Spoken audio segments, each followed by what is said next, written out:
Flint West, reporting from the digital badlands where fiat burns and truth still matters. Every so often, someone rides into town with a pocket full of stale takes and a name the old world still respects. This time, it's Peter Schiff, gold bug, sound money preacher, and unwitting Bitcoin hype man. Now let me be clear. Schiff ain't stupid. He knows his monetary history, he's called a bubble or two, and he walks the walk on hard assets. But when it comes to Bitcoin, he's not just wrong, he's performatively wrong. His critiques are loaded with half-truths, sleights of hand, and reheated TradFi dogma. And because he wraps it all in economic vocabulary, most people don't see the bait and switch happening in real time. So I'm going to do what most won't, not just debunk Peter Schiff's claims, but reveal the whole truth he leaves out. Let's clean up the gold dust and get to work. Title: Half-Truths and Hollow Takes, Debunking Peter Schiff's Bitcoin Gaslight Tour, a Flint West rebuttal from the digital frontier. 1. Bitcoin has no intrinsic value. There's only two things with true intrinsic value: air and water. Everything else is valued subjectively, based on time, place, and need. Gold's value? Its historic scarcity and low inflation rate. But even gold gets cheap when it's too abundant. Ask the Spaniards who sparked inflation by shipping it back by the boatload. Bitcoin is valued for the same reason. It's scarce, portable, and useful in today's world. That's not theory. That's observable market behavior. 2. Bitcoin has no real use.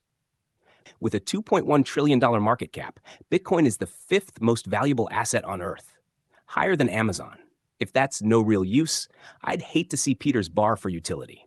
Bitcoin is used for remittances, capital preservation, escape from inflation, cross-border payments, and now corporate and institutional treasuries.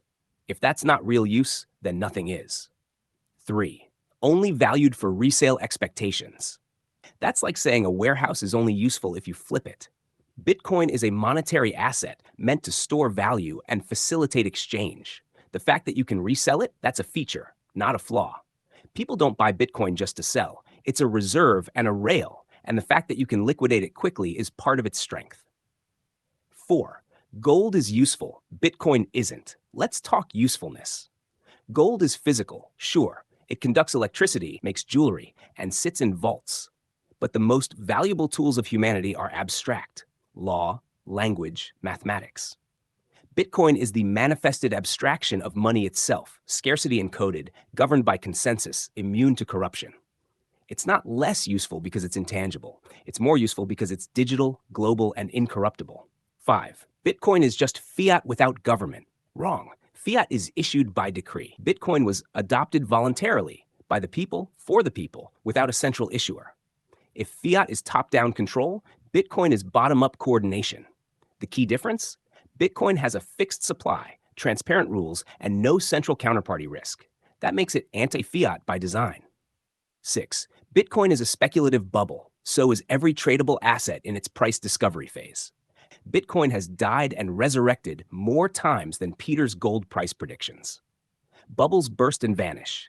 Bitcoin keeps coming back, stronger, more adopted, and more entrenched in the financial system. That's not a bubble. That's a monetary revolution finding its price. 7. Bitcoin is just wealth transfer. That's what money is, a tool for transferring wealth.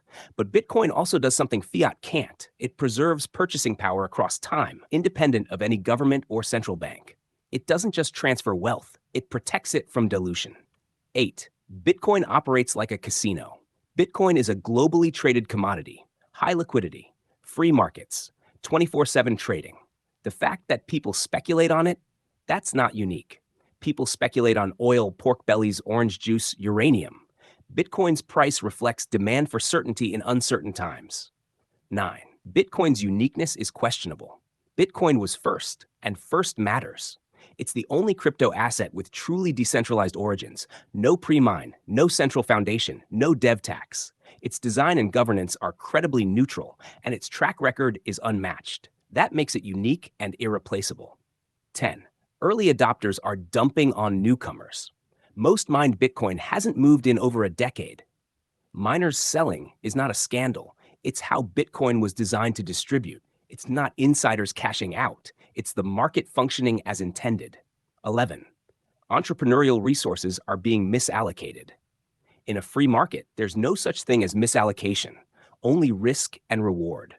Entrepreneurs back what they believe in, and they're betting their time, capital, and energy on a harder, smarter form of money. That's not misallocation. That's adaptation. 12. Crypto is now dependent on government, and Bitcoin's rise is political. The government didn't create Bitcoin's value, the people did.